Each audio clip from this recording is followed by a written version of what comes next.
जय हिंद दोस्तों, मैं शिवम गुप्ता स्वागत करता हूं आपका अपने परिवार रोजगार पर। उम्मीद करता हूं आप सभी अच्छे होंगे, बेहतरीन होंगे, जिंदाबाद होंगे, एकदम शानदार होंगे। एक बार आप सभी प्यार साथी बताएंगे आप सभी कैसे हैं। Very very very good afternoon, Radhe Radhe, जय श्री कृष्णा, जय हिंद, जय मां सरस्वती। सभी दोस्तों को सभी प्यार साथी क्लास से जुड़ जाएंगे, बताएंगे आप सभी कैसे हैं और क्या मेरी वॉइस और वीडियो आप सभी तक प्रॉपर तरह से पहुंच पा रही है या नहीं, एक बार सभी साथी कंफर्म करेंगे। फिर शुरू करते हैं हम अपनी शानदार बेहतरीन एक लाजवाब क्लास को, जो कि रहने वाली है आपकी यहाँ पर एक नया टॉपिक जिसका नाम है मेमोरी। और अगर मैं मेमोरी टॉपिक की इंपॉर्टेंस की बात आपसे करूँ तो यहाँ से जो आपसे क्वेश्चन पूछे जाने की संभावना है वो कम से कम 2 से 4 क्वेश्चन आपके पेपर में यहाँ से पूछे जाने के बिल्कुल चांस बने रहते हैं। एक अच्छा और एक इंपॉर्टेंट टॉपिक आपका ये है। आज की क्लास आपकी लेट हुई 30 मिनट, जिसका कारण था कि एक इन्फॉर्मेशन वीडियो थी अंकित भाटी सर की, तो मैं उनके साथ था थोड़ा सा, इस वजह से ये क्लास आपकी लेट हो गई। लेकिन आगे से ऐसा नहीं होगा, कोशिश हमारी पूरी यही रहती है कि ना हो, बट कभी कभार कुछ इमरजेंसी काम, हालांकि आपकी क्लास से ज़्यादा इमरजेंसी कुछ नहीं होता, अर्जेंट मतलब जरूरी कुछ नहीं होता, बट फिर भी कभी कभी हो जाता है। तो मैंने आपको इस चीज़ की जो जानकारी है वो मैंने टेलीग्राम डाउट ग्रुप में आपको दी थी कि आपकी क्लास थोड़ी सी लेट हो जाएगी। ठीक है, तो बिल्कुल शुरू करते हैं क्लास को। टॉपिक रहने वाला है हमारा मेमोरी का, लेकिन मेमोरी को के टॉपिक को पढ़ने से पहले आपको एक टॉपिक और बहुत छोटा सा है 10 मिनट का, इसलिए मैंने इसकी अलग से क्लास ना लगवा करके इसी टॉपिक इसी के अंदर से बताने की क्या सोचा, जिसका नाम है पेरिफेरल डिवाइस।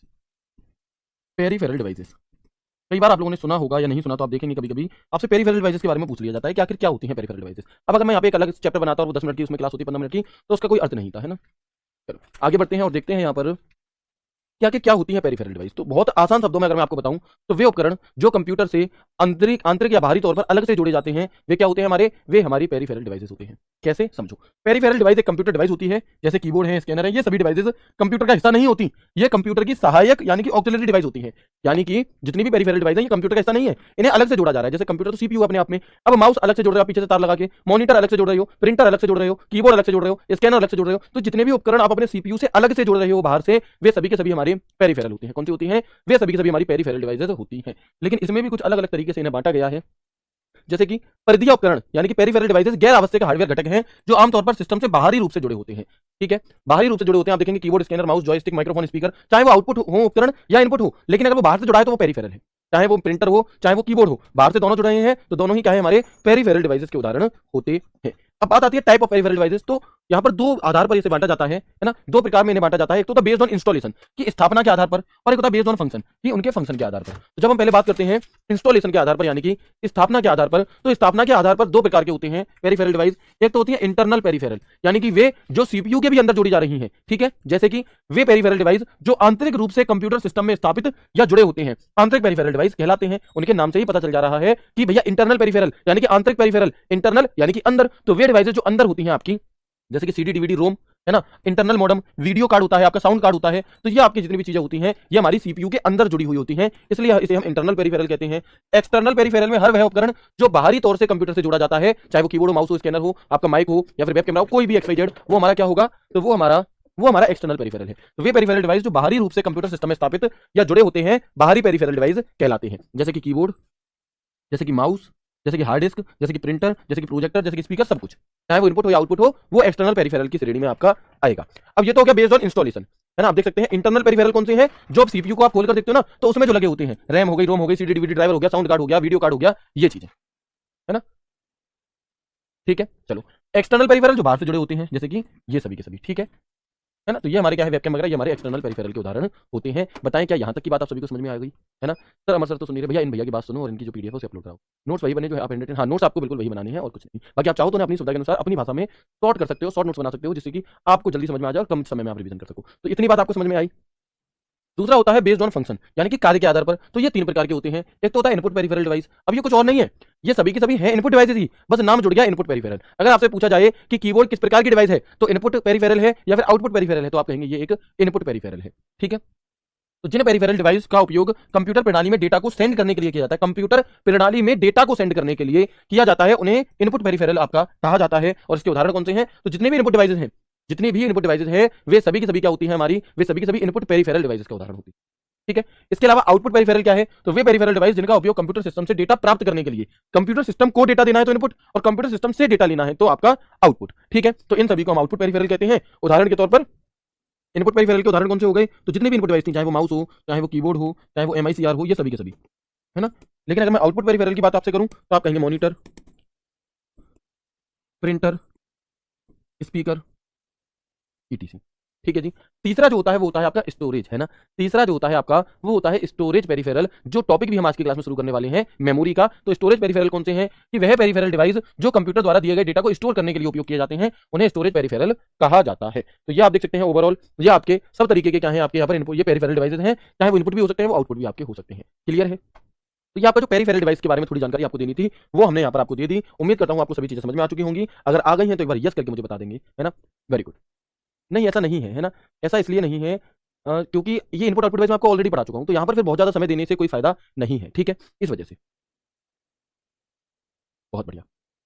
बिल्कुल एनटीपीसी ट्रिपल सी सीजीएल सभी एग्जाम क्लियर हो जाएंगे। दिल्ली पुलिस के लिए आपको थोड़ा सा अलग पढ़ना पड़ेगा क्योंकि वहां पर चीजें डीप में आती है, मैं कराऊंगा यहाँ पर भी, बट फिर भी, है ना। अब यहाँ तक चीजें क्लियर है आप सभी को। रैम रोम क्या होता है आज ही की क्लास में हम यहाँ पर, आज की मतलब इसी टॉपिक में हम यहाँ पर समझेंगे, है ना। तो आप देखते हैं टॉपिक है हमारा मेमोरी का। कौन सा टॉपिक है, मेमोरी का टॉपिक है। और मेमोरी के बारे में जब हम बात करते हैं तो हम यहाँ पर मेमोरी डिवाइसेस की बात कर रहे होते हैं।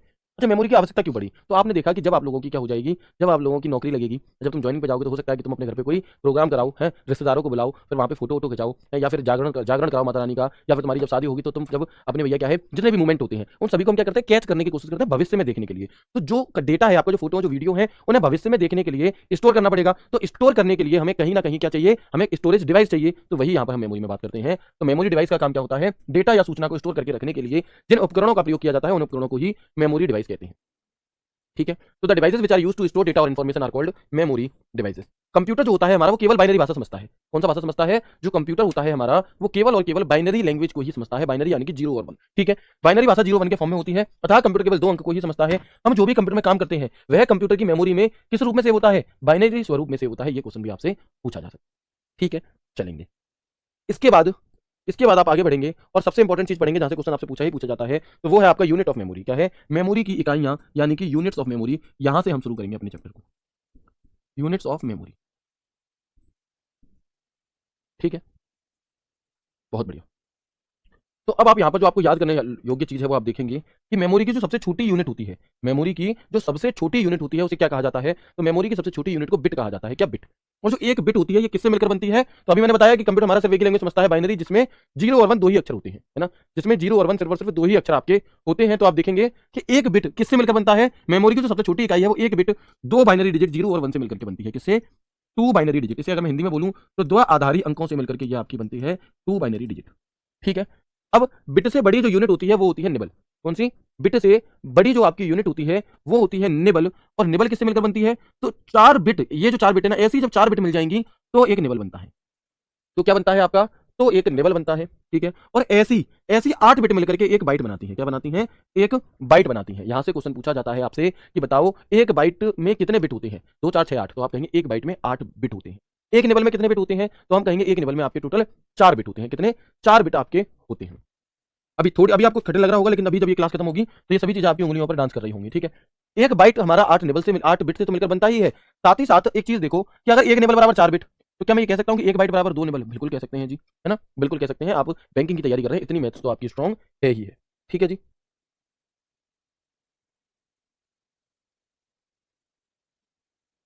वेरी गुड, है ना। आगे बढ़ते हैं, इसके बाद हम देखेंगे एक केबी किससे मिलकर बनती है। तो जो एक केबी होती है आपकी यानी कि एक किलोबाइट जो है वो 1024 बाइट से मिलकर के बनता है। किससे, 1024 बाइट से मिलकर के आपका बनता है। क्लियर है, यहां तक बताएंगे एक बार मुझे।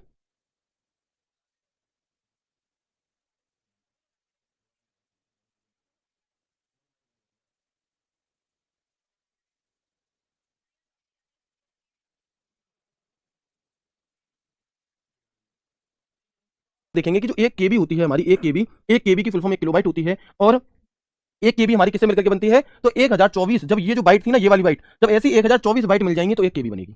हो सकता है अभी आपको ना समझ में आ रही हो चीजें, या ऐसा लग रहा हो कि ये कब याद होंगी या कैसे याद होंगी, तो थोड़ा सा पेशेंस आप रखें, सभी चीजें मैं आपको उंगलियों पर याद कराऊंगा, ये मेरी गारंटी है। आगे देखेंगे तो 1024 बाइट है ना। अब जो 1024 बाइट है आपकी, इसे आप 2 की पावर 10 बाइट भी कह सकते हैं। क्या कह सकते हैं, 2 की पावर 10 बाइट। कैसे, क्योंकि जब आप 2 का गुणा 10 बार करते हो, कितनी बार करते हो, 2 दूनी 4, 4 दूनी 8, 8 दूनी 16, 16 दूनी 32, 32 दूनी 64, 64 दूनी 128, 128 दूनी 256, 256 दूनी 512 और 512 दूनी 1024। यानी कि 1 2 3 4 5 6 7 8 9 10, 2 की पावर 10 बराबर क्या होता है, 1024 होता है। तो चाहे मैं 2 की पावर 10 लिख दूं, चाहे मैं 1024 लिख दूं, एक ही बात है। चाहे मैं 2 की पावर 10 लिख दूं, चाहे मैं 1024 लिख दूं, एक ही बात है, बिल्कुल जी। तो 1 केबी बराबर 1024 बाइट या फिर 2 की पावर 10 बिट, 10 बाइट, ठीक है, ओके। अब 1 एमबी यानी कि 1 मेगाबाइट किससे मिलकर के बनता है, तो 1 मेगाबाइट जो है हमारा वो 1024 केबी से, यानी कि 1024 केबी से मिलकर के 1 मेगाबाइट बनेगा। और अगर बाइट में ही पूछे कि 1 मेगाबाइट में कितने बाइट होंगे, तो यहां 2 की पावर 20 बाइट हो जाएगा। और अगर ऐसे भी ना पूछे तो 1 मिलियन बाइट किसके बराबर होता है, तो 1 मिलियन बाइट एमबी के बराबर होता है। थोड़ा सा पेशेंस रखेंगे, 10 मिनट क्लास देखेंगे, लास्ट में सभी चीजें याद कराने की जिम्मेदारी मेरी। ठीक है, अब पहले बता दो यहां तक की बात समझ में आ गई है सर? पहले बता देंगे यहां तक की बात समझ में आ गई है सर?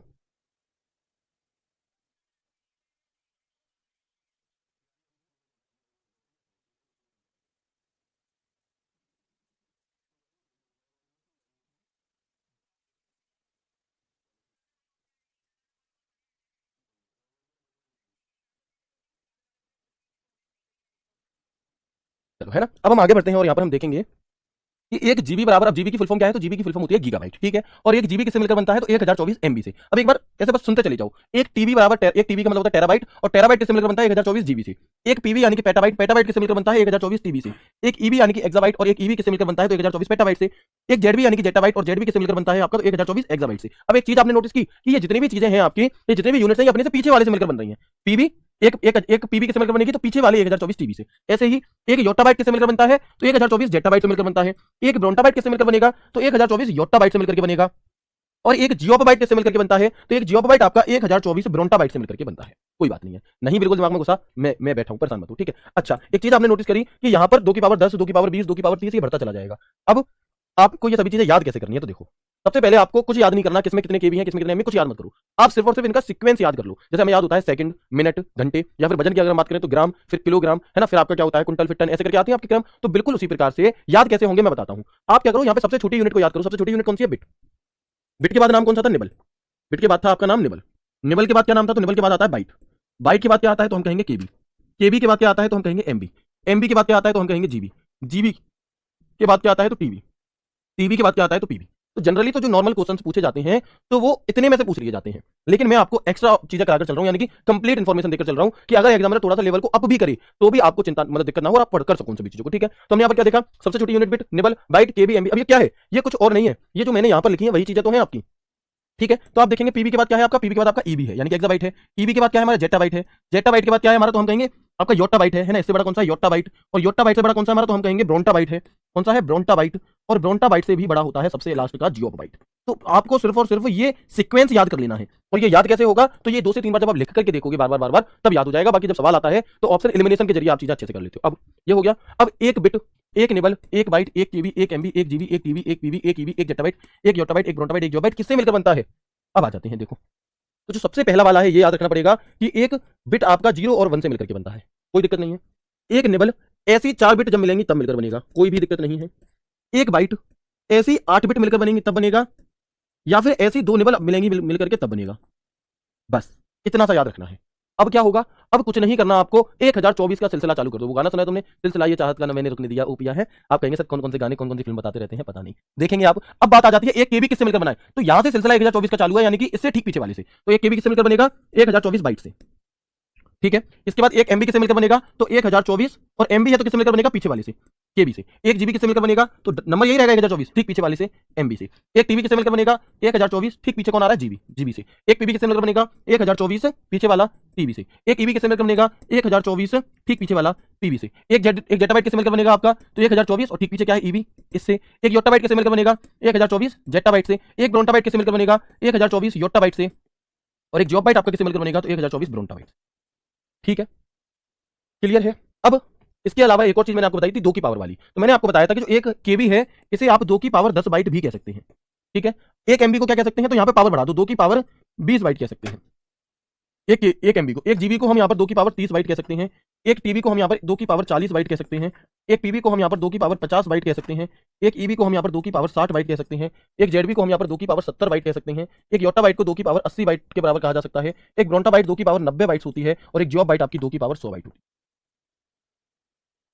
ठीक है ना। अब आप देखोगे, अब आप देखोगे कि ये सभी चीजें क्या है आपकी,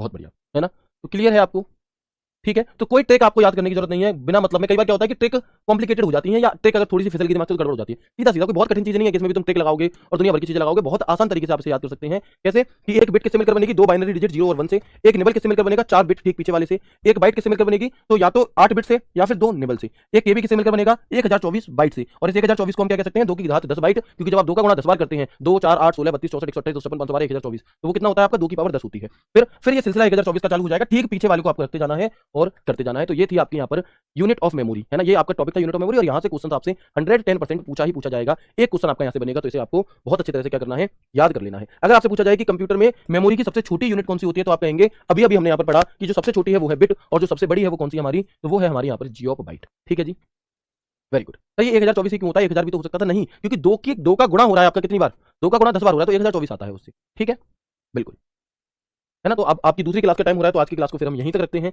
मिलते हैं आपसे कल की क्लास में एक शानदार सेशन मेमोरी के नेक्स्ट पार्ट के साथ। और कल की क्लास में हम जानेंगे कि मेमोरी को किस प्रकार से, है ना, मेमोरी को कितने भागों में क्लासिफाइड किया जाता है, रैम क्या होती है, रोम क्या होती है, हार्ड डिस्क, सीडी, डीवीडी कितनी बड़ी बड़ी होती है, ये सभी चीजें। मिलते हैं आपसे कल की क्लास में, तब तक के लिए राधे राधे, जय श्री कृष्णा, जय हिंद।